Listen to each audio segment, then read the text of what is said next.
Hi mga ka-adventure, good morning. Good morning po sa ating lahat. Kumusta?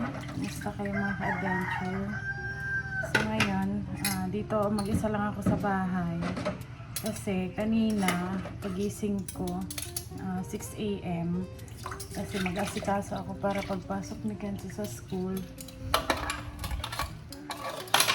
Pagising ko, wala na si Intoy. Nakaalis na sila. So maaga, di ko lang sure kung anong oras sila umalis kasi hindi niya naman ako ginising at dito siya natulog sa sala. Kami ni Kenzo doon sa kwarto. Kaya hindi ko namalayan kung anong oras sila umalis. Siguro mga alas 4 ata. Di ko lang sure. Pero kadalasan kasi ganun sila aalis mag alas 4 or alas 4 mag alas 5. Tapos dumarating naman sila niyan mga ka-adventure, mga 6 or lagpas ng 6. Naihatid ko na din si Kenzo kanina pang 7. So mag-aano na ngayon mga ka-adventure, 10 na mahigit. Susunduin ko ulit si Kenzo 10:30. So wala pa sila into hanggang ngayon. Alas 10 na. So kadalasan naman ang uwi nila is 6 or mahigit. Bihira umabot ng 7 lagpas yung pag-uwi nila. Kanina pa ako tingin ng tingin doon sa sa dagat. Yung parating na, wala pa din. Iniisip ko bakit kaya hindi pa sila nakakauwi. Malakas pa naman ang hangin ngayon.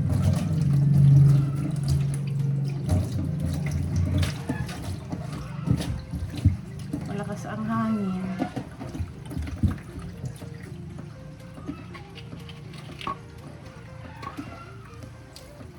Maghugas lang ako dito mga ka-adventure kasi maghugas na. Susundo pa ako kay Kenzo tapos mag-asikaso pa dito ng pagkain. Hindi ko lang sure, ang iniisip ko mga ka-adventure, binantayan na nila yung lambat. Baka binantayan na nila yung lambat. Tapos pag uwi nila, dala-dala na kasi kapag minsan kasi nasabi ni Papa yun na kapag malayo ang ang pinaglalautan nila, uuwi sila. Ay hindi na sila uuwi kasi sayang ang krudo. So pag malayo, so sayang ang krudo. Kapag uuwi tapos babalik na naman, imbis na hindi mauubos agad yung krudo, mauubos agad sa isang balikan lang. Yun yung iniisip ko. Pero mahangin kasi, baka pumunta sila doon sa isla na alam niyo yung palagi nilang pinupuntahan kapag naglalaot sila. Kasi anong oras na, hindi naman talaga sila kadalasan na umuwi ng ganitong oras. Yung pagbabantay doon sa lambat, hindi pa nila nagagawa yun. Hindi pa nila nagagawa. Kapag may tumutulog na sa dagat, tingin lang agad ako doon. Walang mag-isa dito sa bahay.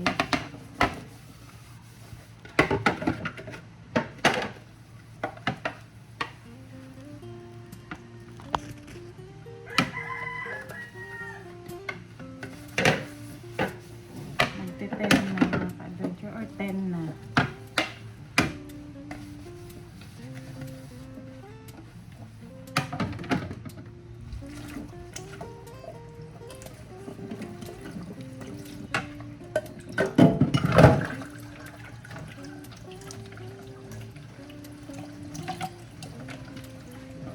Kasi pagising ko, feeling ko maaga na yun sila umalis kasi may mga na nga dito nagkape na.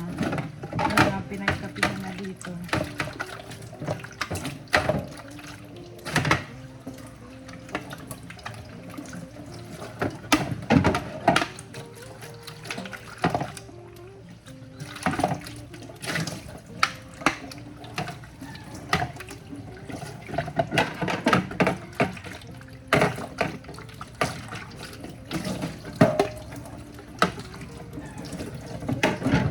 kanina, nag-antay-antay na ako dun sa ano, sa tabing dagat. Eh, wala pa, layo-layo na ng ano. Kitang-kita mo lang siya mga ka-adventure kasi maano yung panahon, hindi siya umulan. So malinaw yung makikita mo ng malayuan. Pag umulan kasi mga ka-adventure, kahit yung mga isla dyan, hindi mo makikita kasi tatabunan niya ng mga ulap na ano, yung makulim na ulap. So hindi mo talaga makikita.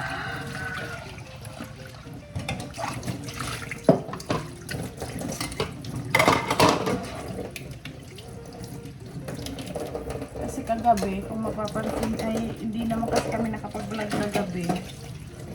Ano ba yung huling upload? Yung huling upload nga, yung paglaot nila Intoy, pagbalik. Kahapon lang ulit sila nakapagpalaot mga ka-adventure. Kasi nga, diba, yung mga nakaraan, ang pangit ng panahon. Pero nung paglaot nila, ganun pa din. Pero kaya naman daw.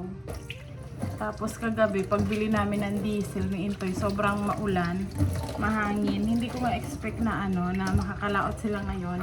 Akala ko hindi. Kasi, hindi naman si Papa nagsabi na bili kami ng crudo para gagamitin nila ngayon. Yun nga ang alam ko, hindi sila makakapagpalaot ngayon. Pero pagising ko, wala na sila, malis na.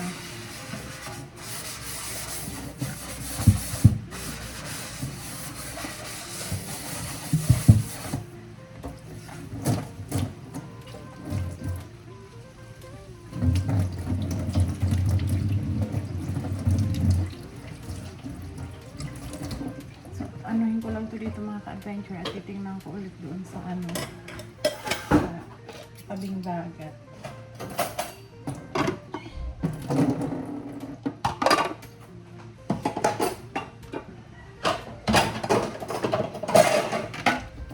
Si Kenzo sana kanina hindi ko siya papapasukin sa school kasi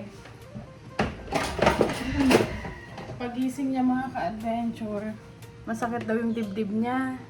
Tinanong ko kung bakit. Sabi niya, masakit daw yung dibdib niya. Tapos, napagpansin ko may ubo siya. Kaya siguro masakit yung dibdib. Dahil sa ubo, yung ubo niya. Alam niyo yung dikit na dikit yung dikit na dikit yung plema kapag umuubo yung bata. Sabi ko, huwag ka muna anak pumasok. Kasi may sipon din. Baka makahawa pa sa classmate niya. Tapos, nung hinahayaan ko lang siyang mahiga, kasi nga akala ko, hindi siya papasok. Kasi sinabihan ko na siya mga ka-adventure na, huwag mo nang pumasok. Tapos maya-maya bumangon. Sabi niya sa akin, Ma, mag-i-school ako. Sabi ko, basta magsabi ka kay teacher pag masakit yung mo ha, yung dibdib mo. Opo daw. So, pinapasok ko.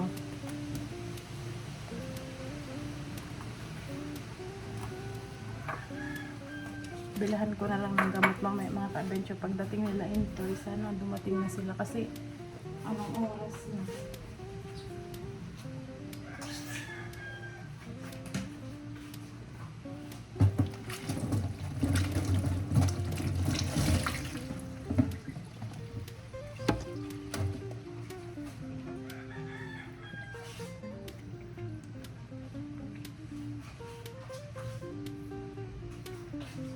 Adventure, itapon ko lang itong basura doon. Tapos tingnan natin sana pa-win sila. Tingnan nyo naman mga ka-adventure, malino. Ay, ayan na. Ayan na sila. Nawala yung kaba ko. Thank you Lord. Nandun na sila. Grabe. Dito kami nagtatapon ng basura. Tapos aanohan na lang siya. Ayun na sila mga ka-adventure. Kakarating lang. Yun na siguro yung narinig kong yung tonagala. May buhay na buhay pa.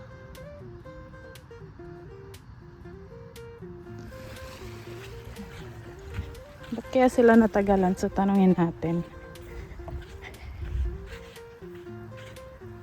Papa nun? Balaw? Kamu lang duwan ni tito mo? Ha? O sa'yo nagpamalaw? Kaya pala. Ano sila ang mga kabadyo?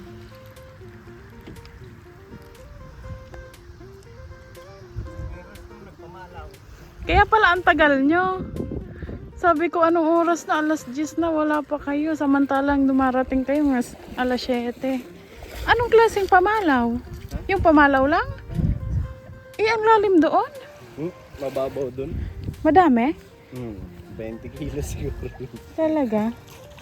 Kaya pala ang tagal nyo. Sabi ko, Nag-aalala ka na? oo. Nay. Oo nga, kinakabahan ako. Kasi kagabi di ba ang lakas ng ulan tapos mahangin. Kita mo naman dito. Oo nga, kanina pa ako dito nagtatambay para tingnan kayo dyan. Oh. Kitang-kita kasi yung pinakadulo niya. Sabi ko wala pa, ang taga. Nag-vlog na lang ako para naman, maibsan yung pag-aalala ko. Uuwi. Yan nga yung iniisip ko eh. Ibibenta na lang yung malaw dun sa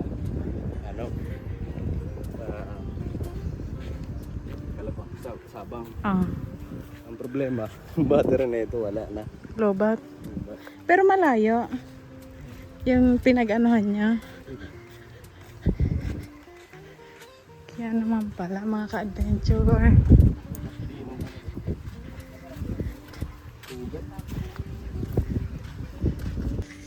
Nawala na yung pag-aalala ko.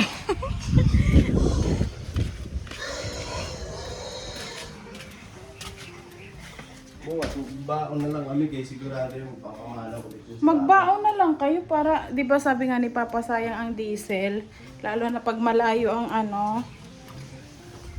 ang pinag ay brown out. Meron. Lalo na pag malayo ang pinaglalautan nyo.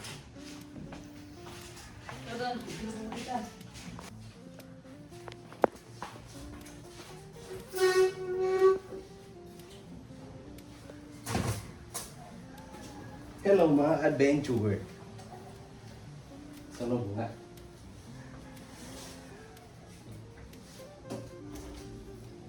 Pumasok si Kim? Anong oras naman? Mag-alas 10 na. Sabi na. Kasi pag anong oras na kayo magkakauwi niyan? Hapon na, kaya dapat talaga may baon.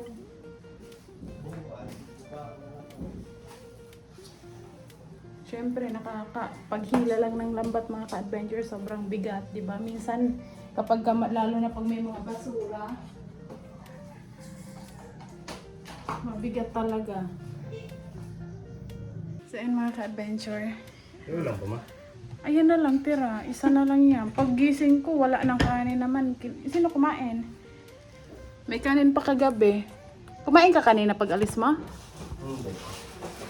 So, ayun mga ka-adventure kasi, di ba, pagising ko, wala na sila, nakaalis na. Anong basurahan? Tapos, yung motor kasi kagabi, pinasok ni Intay dito sa loob, andito talaga siya sa sala, dyan, no? Tapos iniisip ko kanina, bago ko, halika muna dito! Bago ko ihatid si Kenzo, iniisip ko kanina, paano ko kaya ito ilalabas? Kasi takot ako kung siya kasi masikip eh. Masikip pag ililiko-liko. Kasi nga din yung motor natin. Oo nga kasya pag ikaw ang kasi alam mo kung paano Hindi na sumabit. Tapos, ngayon, pag ikot ko, dito sa nakasabit. Halika muna kasi huwag mo muna titingnan! Sorry mga joke lang. So nagasgasan siya, pero konti lang naman. Saan? Dun sa gilid.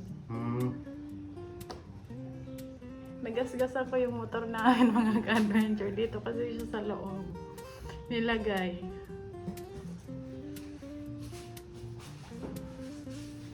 Ba't kasi pinasok mo pa?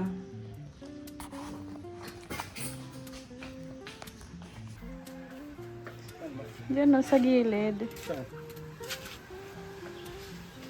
Saan? Mon.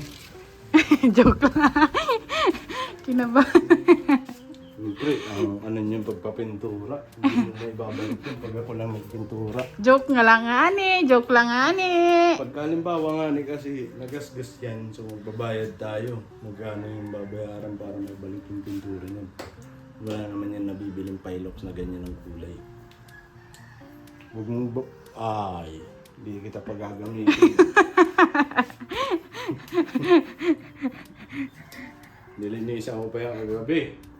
Inano ko pa para lang maging ano siya tingnan. Guwapo. Gaya ng may-ari.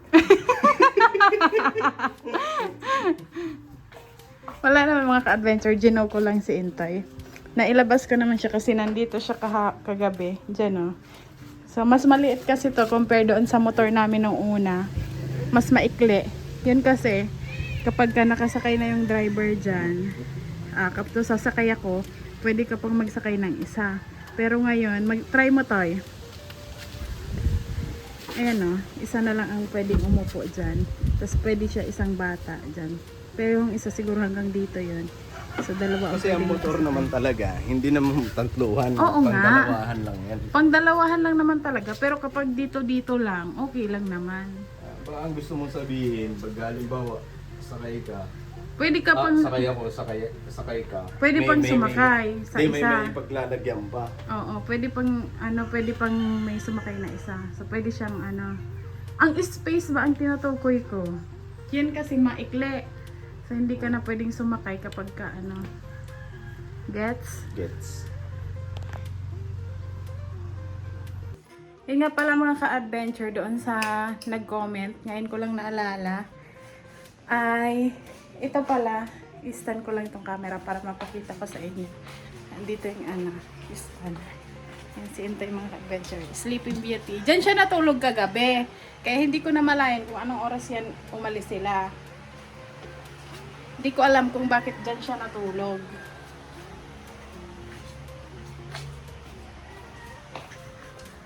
Stand ko lang tong camera kasi may nabasa akong comment kagabi doon sa upload namin na yung nagsaing ako, bakit daw nasa sako ang aming bigas, bakit daw hindi ako bumili ng lagayan. So, ayasin ko lang to. So, yun kasi mga ka-adventure bigas namin. Kakabili ko lang niya nung nakaraan. Kaya, nung nagsaing yung pamangkin ko, siya na ang nagbukas niyan. So, hindi niya nilagay sa lagayan. Pero may lagayan talaga kami niyan mga ka-adventure. Matagal ko na itong nabili. At nung mga nakaraan kasi, ang binibili kong bigas ay hindi nakasako. Kumbaga tingi-tingi lang sa tindahan. Dahil nga, hindi pa kami nakabili. Tapos wala kaming motor ng halos 1 linggo mahigit. So may lagayan ako ng mga ka-adventure. Ayan, doon sa nag-comment po. Ito po yung lagayan ko ng aming bigas. Dito ko talaga siya nilalagay. Ayan na. Tada! May lagayan talaga ako ng bigas. May bigas pa nga ito mga ka-adventure eh. Taas ng ng stand. Baba. Yan. Ito oh.